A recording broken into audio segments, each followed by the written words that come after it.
Assalamualaikum warahmatullahi wabarakatuh. Hai adik-adik, sudah siap belajar hari ini?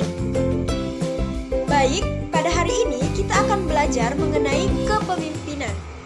Adapun tujuan pembelajaran pada hari ini yaitu yang pertama, siswa dapat menjelaskan pengertian pemerintah dengan benar. Yang kedua, siswa dapat menjelaskan sistem pemerintahan di Indonesia. Yang ketiga, siswa dapat menjelaskan nama lembaga negara beserta tugas dan wewenangnya. Dan yang keempat, siswa dapat menyebutkan nama presiden dan wakil presiden serta beberapa menteri yang menjabat di Indonesia beserta tugas dan wewenangnya. Nah, sebelum Ibu menjelaskan bahwa apa itu pemerintahan pusat, dan lembaga-lembaga apa saja yang ada dalam pemerintahan pusat, sebelumnya Ibu akan menayangkan sebuah video untuk adik-adik sekalian. Selamat menyaksikan. Assalamualaikum teman-teman.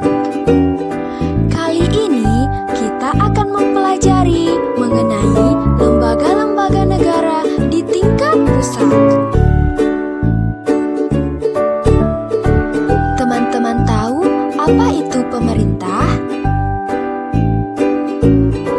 Apa itu pemerintahan pusat? Dan apa saja lembaga-lembaga di pemerintahan pusat?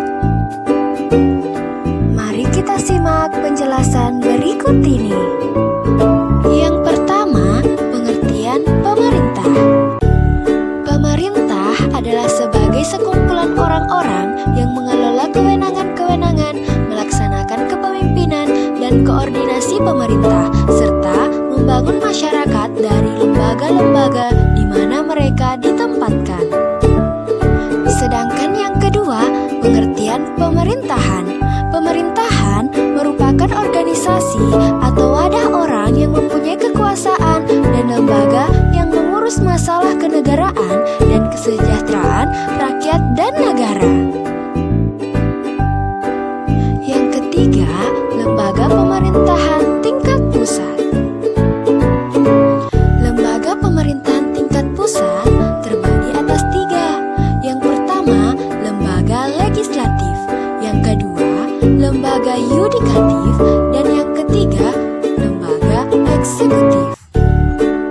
Lembaga legislatif yang pertama yaitu MPR, Majelis Permusyawaratan Rakyat.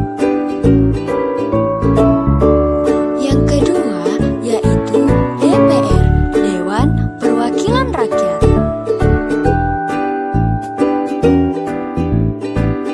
Yang ketiga yaitu DPD, Dewan Perwakilan Daerah. Selanjutnya, lembaga yudikatif yaitu MA atau Mahkamah Agung. Selanjutnya yaitu MK, Mahkamah Konstitusi.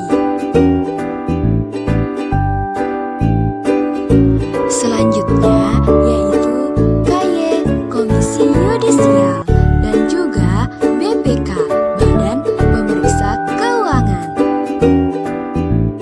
Dan yang terakhir, lembaga eksekutif, yaitu Presiden dan Wakil Presiden. Nah, dari video tadi telah dijelaskan bahwa ada beberapa pengertian dari pemerintah.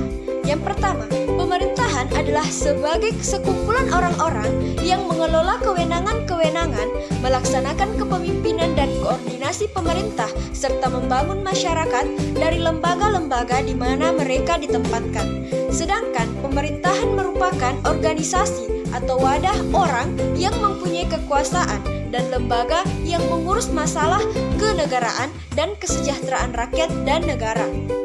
Nah, adik-adik, tadi pada video telah dijelaskan mengenai lembaga-lembaga yang ada pada pemerintahan pusat. Yang pertama yaitu lembaga legislatif, yang kedua adalah lembaga yudikatif, dan yang ketiga yaitu lembaga eksekutif. Nah, tadi dijelaskan mengenai lembaga legislatif yaitu MPR, DPR, dan DPD. Selanjutnya, pada lembaga yudikatif ada MA, MK,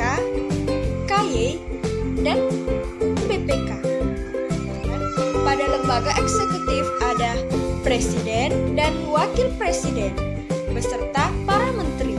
Nah, adik-adik, setelah Ibu menjelaskan tadi, adik-adik sudah tahu kan mengenai apa itu pemerintah, apa itu pemerintahan, apa itu lembaga pemerintahan pusat, dan apa saja lembaga-lembaga pemerintahan pusat, baik itu di legislatif, yudikatif, dan eksekutif. Selanjutnya, Ibu akan memberikan tugas kepada adik-adik sekalian untuk mendiskusikan mengenai apa sih tugas-tugas dari DPR, DPD, MPR, dan lembaga-lembaga yang lain. Nah, setelah mendiskusikan semua tadi, dapat disimpulkan bahwa ada beberapa definisi mengenai sistem pemerintahan. Sama halnya, terdapat bermacam-macam jenis pemerintahan di dunia. Dan pada sistem pemerintahan pusat terbagi atas 3, yaitu yang pertama sistem pemerintahan legislatif, yudikatif, dan eksekutif, di mana legislatif contohnya yaitu MPR, DPR, dan DPD, sedangkan pada yudikatif yaitu MA, MK, BPK, dan KY, sedangkan pada eksekutif yaitu presiden dan wakil presiden beserta para menteri. Baik, sekian pembelajaran kita pada hari ini. Semoga apa yang kita pelajari hari ini bermanfaat untuk kita semua. Lebih dan kurangnya mohon dimaafkan. Wabillahi taufiq wal hidayah. Wassalamualaikum warahmatullahi wabarakatuh.